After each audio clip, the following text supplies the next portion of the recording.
The winter of 1894 settled over the foothills of North Carolina like a shroud. The streams froze in silence. The pines leaned inward, and a valley called Blackwater Creek disappeared each night into its own fog. A family lived at the edge of that valley, the Lennon brothers, born joined at the side. No one in the county remembered a time before them. They had grown from strange boys into broad-shouldered men, two hearts beating beneath one ribcage. Their steps forever matched to the people of the nearest town, Hallowford. They were a sermon come alive, a warning that the Lord sometimes shapes bodies to mirror sins not yet committed. Some whispered that their birth had been punishment for a bargain their father made during the war. Others said the devil himself had marked them to remind mankind of its pride. Whatever the truth, the brothers learned early that the world would never look at them without trembling. Their small farmhouse stood behind a line of cedar trees, the windows shuttered even in daylight. They ran a sawmill on the creek, cutting pine boards for barns and church roofs, and rarely came into town except on Sundays. When they did, conversation stopped, hats tilted downward. Children hid behind their mothers. The Lennon brothers would sit side by side in the last pew of the church, their eyes fixed on the pulpit as Reverend Calhoun thundered about the sins that run through bloodlines like fire through straw. It was after one such sermon that the gossip truly began. Someone claimed to have seen candlelight moving in the Lennon house at all hours, and two women, distant kin of the family, had taken residence there. The town, bound by its own hunger for wicked tales, began to imagine what it feared most. The word unnatural passed from porch to porch like a fever. By the time the spring thaw came, Blackwater Creek was no longer just a hollow in the hills. It had become a stain on every prayer said in Hallowford. Sheriff Miles Denton tried to ignore the stories until the day a letter arrived. No signature. Only a single line written in trembling ink. If you value the souls of your people, look into the house at the edge of the creek. That evening, Denton saddled his horse and rode out under a moon that looked more like a wound than a blessing. The road narrowed into a tunnel of bare branches, each one scraping against his coat as though warning him back. When he reached the Lennon property, he found the sawmill silent, the wheel frozen in a crust of ice. Smoke rose faintly from the chimney, curling upward and then vanishing. The brothers were on the porch. They stood motionless, sharing the same long coat, their hands folded over one another's.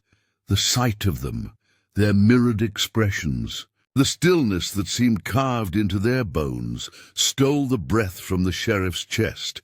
"Evening, Sheriff," one said. The other repeated it softly, almost like an echo. Denton touched the brim of his hat. "Heard tell something's amiss out this way." The first brother smiled, a slow, deliberate motion. "People talk when winter's long." The second added, "And they talk louder when they're afraid." Before the sheriff could answer, a door opened behind them and lamplight spilled across the threshold. Two women stood within, their faces pale from the glow, hands clasped tight as if in prayer.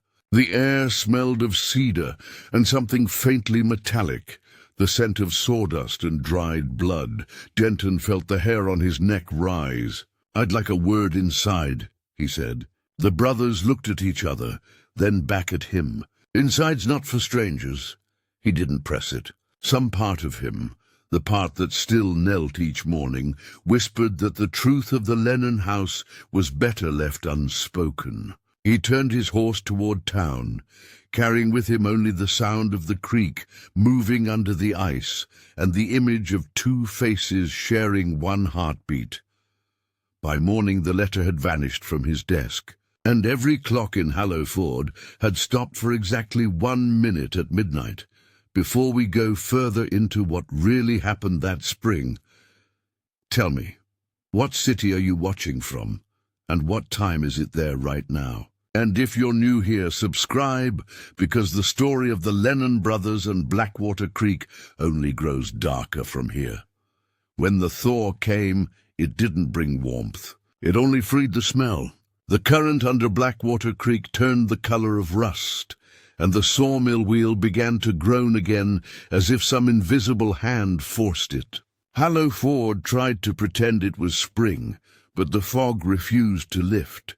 Sheriff Miles Denton couldn't shake the sight of those two men fused at the side. At night, he would wake certain that someone had knocked at his window. He told no one about the vanished letter or the clocks that had stopped. But he began marking the time himself, little scratches on the doorframe of his office. One for each day the sun rose over an uneasy town. By mid-April, small things began appearing on the Lennon porch. The postboy said he saw a bird's skull wrapped in ribbon. Then came a broken locket. Then one morning, a small book of hymns, each page torn exactly in half. The brothers never came to collect them. They simply remained on the step, soaking in rain until the ink ran down like tears. People began avoiding the road by the creek. Children swore they heard singing drifting through the cedars, low, tuneless, but human enough to make their hearts beat faster. Reverend Calhoun called a town meeting inside the church, the air thick with wax smoke and fear. "There is a sickness in the valley," he said, "and it hides behind family names." The congregation murmured its assent, though no one spoke the brother's name aloud. Only one woman dared, Mrs. Ruth Lennon, a cousin who kept the records of births and burials for the county. She rose, shaking slightly. "They were born joined together," she said, and the midwife swore she saw a mark between them, a scar that looked like a cross turned sideways. "Maybe that's the reason the Lord never let them part." The words settled over the pews like dust. When the meeting ended, the lamps flickered, and a pane of stained glass cracked clean through the image of St. Peter. No one spoke of it afterward. But everyone noticed the next morning that the creek had risen higher than it should have. Sheriff Denton finally returned to the farmhouse with a deputy named Willard Gaines. They found the mill wheel still turning, though the gate had been locked. The deputy crossed himself. "Reckon someone's running it at night." Inside the porch rail, they saw the pile of offerings, bird bones, hymn fragments, a child's doll missing its head. Denton picked up the doll. Its porcelain eyes had been painted shut. He left it where it was. He knocked. No answer. He called their names. Only the wind replied. When he reached for the latch, the door opened on its own, slow as if pushed from inside. The smell of cedar and lamp oil rolled out. Dust floated like snow in the amber light. The front room was ordinary. A table, 2 chairs, a Bible open to the Book of Job. On the mantel, a photograph in a tin frame showed the brothers as children, smiling awkwardly. Behind them stood a woman whose face had been scratched away with something sharp. "Sheriff," Willard whispered. "Look." In the corner sat a wooden chest, its lid carved with the same sideways cross Ruth had spoken of. The sheriff lifted it. Inside lay folded clothes, a bundle of cedar shavings, and a single braid of hair tied with black ribbon. Beneath that a page torn from a diary.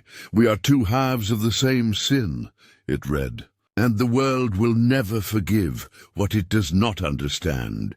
Denton folded the page and put it in his pocket. Then he heard it, the faint hum of a hymn rising from the back room. Not 1 voice but 2, perfectly matched. He drew his revolver and stepped forward, but the sound stopped the moment he touched the curtain. Only the echo remained, clinging to the walls like mist.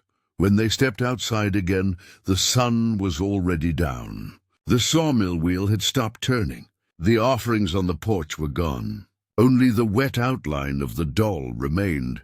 That night, back in Hallowford, the church bell rang by itself 3 times.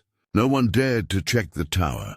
The morning after the bell tolled, Blackwater Creek was no longer a stream, but a grey mirror swallowing the lowlands. Sheriff Denton stood at the bridge with his deputy and watched branches, fence posts, and the carcass of a mule drift past. The valley looked as if it were trying to erase itself. Whole ridge must have slid, Willard muttered. Never seen the creek run that high. Denton only nodded. He was thinking about the diary page folded in his coat, and the sound of the hymn that had died in his ears like a trapped bird. The townswomen gathered in the churchyard, whispering about the brothers' house. Some said they had seen light flickering beneath the water. Others swore they heard the creak of the mill wheel, even as it lay half submerged. The Reverend announced a day of prayer. He called it a cleansing, but people heard a reckoning. That afternoon, the sheriff and his deputy took a skiff upriver to where the Lennon property had stood. The water reached the porch roof. Only the chimney and the tips of the cedars showed above the surface. When they prodded with an oar, something hard knocked back once, then again. A rhythm like breathing. Willard's face went white. "Let it be, Sheriff. Whatever's down there's been claimed." Denton said nothing. He tied the boat to a branch and stepped into the freezing water up to his knees. It was thick with silt, smelling of iron and old sap. Beneath the murk, his hand brushed wood, a door. He gripped the handle, pulled. A bubble of air escaped with a sigh, and for a moment he thought he heard a whisper rise through the water. "We were never two." He jerked back, nearly losing his footing. Willard hauled him into the boat, cursing. The sky broke open then, rain hammering the surface until the world turned to grey noise. They rowed back through sheets of water that seemed to fall upward as well as down. By the time they reached the church steps, the storm had already flooded the lower streets. The Reverend met them at the door, soaked but smiling, as if the flood were proof of prophecy. "You see," he said, "the Lord's washing the valley clean." That night, the creek claimed 3 more houses. A wagon bridge collapsed. People packed their belongings and fled toward higher ground. Only the sheriff remained behind, sitting in his office by lantern light, the diary page open before him. The ink had blurred, but he could still read the last line. "When the water comes, we will be joined again, and the world will call it judgment." He didn't sleep. Near dawn, he heard the bell ring once more, a single hollow note. He walked to the church and found the door ajar, pews scattered, candles burned down to black pools. In the pulpit lay 2 cedar branches tied together at the middle, forming the same crooked cross carved into the brother's chest. The Reverend was gone, so was Willard. At sunrise, the flood began to recede. The valley shone with a film of silver, and the top of the sawmill wheel turned slowly as though moved by invisible hands. From the edge of the woods, a pair of figures appeared in the mist, tall, moving in perfect unison. They walked to the water's edge and stopped. Then the fog swallowed them whole. By evening, people were already leaving Hallow Ford for good. Those who stayed said the creek sounded different now, as if 2 voices whispered beneath the current. 12 summers had burned across the valley since the flood.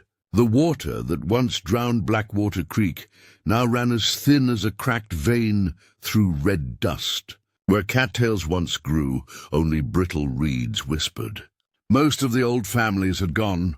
A new railroad spur cut across the ridge, bringing men with shovels and surveyors' tripods. They called the place Lennon Cut, though none could say why.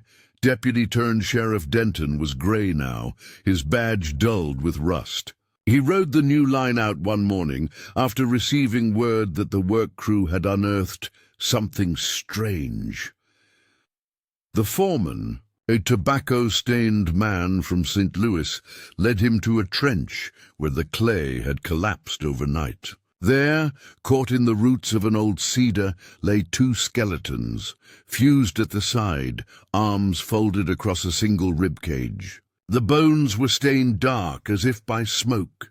Around their necks hung rusted chains that once held small wooden crosses. "Found 'em 6 feet under the old mill road," the foreman said, spitting. "Couldn't tell if it was grave or accident." Denton knelt in the dirt. The skulls faced one another, mouths parted, jaws interlocked. A surveyor's pin still glinted between them like a nail driven through time. He felt the same chill that had haunted him since that night in '94 when the bell first tolled. The next Sunday, townsfolk gathered at the dried creek bed to watch the bones reburied in a single coffin. The preacher read from Revelation, but the words turned hollow in the heat. As the lid closed, a wind rose from nowhere, carrying the scent of cedar and river mud. Someone swore they heard a hymn, faint and perfectly harmonized. That evening, Denton stood alone by the water's edge. The setting sun turned the clay to blood. He could see the reflection of his own face beside two others, half-formed, moving in rhythm with his breath. The reflection smiled when he did not, when he finally turned away. The wind whispered the same words that had followed him for 12 years. "We were never two." The next morning, the sheriff's horse was found tethered outside the church, the saddle empty.